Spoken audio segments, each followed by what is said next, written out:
Grabe, ang pangit ko pala dati nung bata ako. Sino itong tumatawag? Hello? Scarlett, wag kang papasok bukas sa school ha. Ha? Bakit? Sino ka ba? Basta, sundin mo na lang ako please. Ano yun? Ang weird.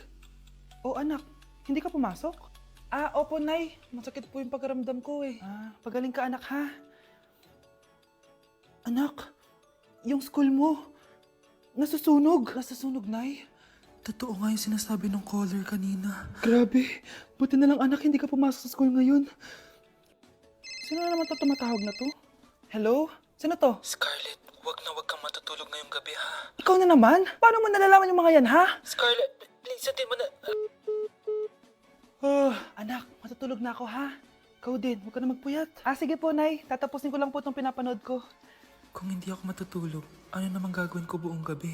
Matutulog na lang ako. Baka niloloko lang ako ng caller na yun. Nay! Nay! Gising, Nay! Ano nangyari, anak? Binabangungot ka, Nay. Buti gising ka pa. At nagising mo ako. Sino ba talaga yung caller na yun? Sino ka ba talaga, ha? Bakit alam mo lahat ng mga masasamang mangyayari? Gusto mo ba talaga ako makilala, Scarlett? Oo, dahil hindi ako matatahimik. Magkita tayo malapit sa puno ng mangga. Hello? May tao ba dyan? Hi, Scarlett. Ikaw ba yung caller? Gusto mo ba talagang makita kung sino ako? Oo.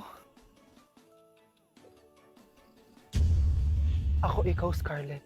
Galing ako sa future. Ikaw ako? Kailangan kong ayusin yung mga nangyaring masama.